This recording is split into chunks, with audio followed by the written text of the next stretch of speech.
Salvatore "Sammy the Bull" Gravano, born on March 12, 1945, in Brooklyn, New York, is one of the most notorious mobsters in American history.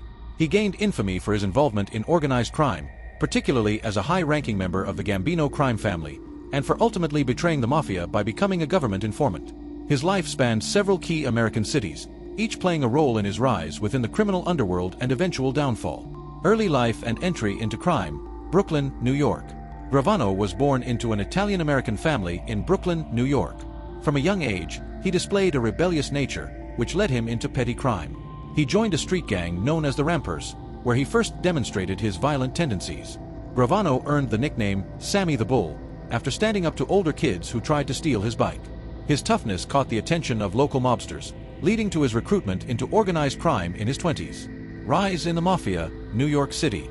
Gravano's criminal career in New York began in the Colombo crime family, but he later transitioned to the Gambino crime family, one of the most powerful mafia families in the country.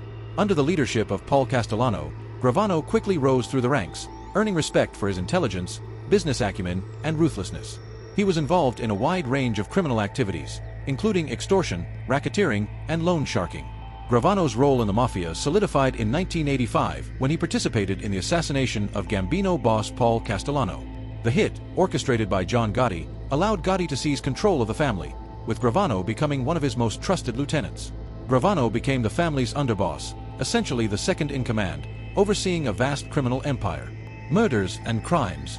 Over his criminal career, Gravano was involved in at least 19 murders. He personally carried out many of these killings or ordered them to maintain the mafia's code of conduct or eliminate rivals. Some of these murders were business-related, while others were motivated by the internal politics of the mafia. One of the most notable killings he was involved in was that of Paul Castellano, which dramatically reshaped the landscape of organized crime in New York City. Betrayal and government cooperation, New York City. Gravano's life took a dramatic turn in 1991 when he was arrested alongside John Gotti. Facing life in prison, Gravano made the unprecedented decision to cooperate with the FBI. He agreed to testify against Gotti and other mobsters, becoming one of the highest-ranking mafia members to turn informant at the time. His testimony was instrumental in securing Gotti's conviction, as Gravano provided detailed accounts of the Gambino family's inner workings.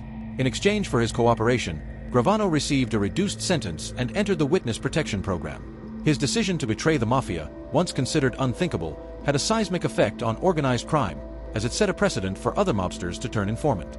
Life after witness protection, Phoenix, Arizona. After his cooperation with the FBI, Gravano was relocated to Phoenix, Arizona, where he entered the witness protection program.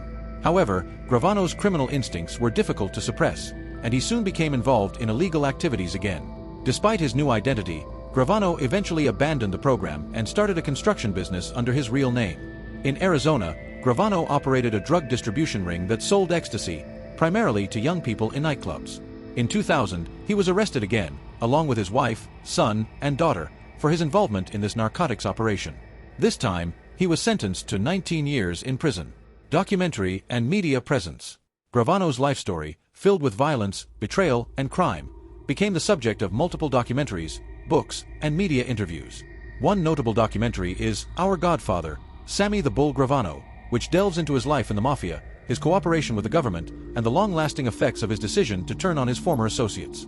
In interviews, Gravano has often spoken about his life in organized crime, showing a mixture of remorse and justification for his actions.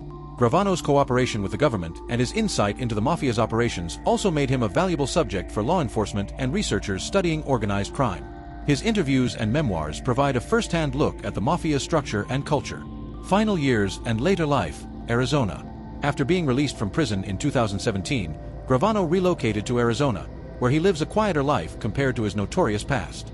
Though he has largely stayed out of the public eye, he occasionally surfaces in media outlets, often reflecting on his life choices and experiences. Despite his role as a government witness, Gravano remains a polarizing figure. Some view him as a traitor, while others see him as a man who escaped the violent world of organized crime. Nevertheless, his life as a mafia enforcer and underboss, turned informant, is one of the most compelling stories of the American mafia in the late 20th century. Throughout his journey across different cities, from his rise in New York to his fall in Phoenix, Gravano's life embodies the complex world of organized crime and its far-reaching impact on American culture and law enforcement. His story, filled with violence and betrayal, has left an indelible mark on the history of the mafia in America. Thanks for tuning into Sika True Crime Docs. If you enjoyed this story, don't forget to like and subscribe for more captivating tales. Your support helps us keep bringing these stories to life. See you in the next episode.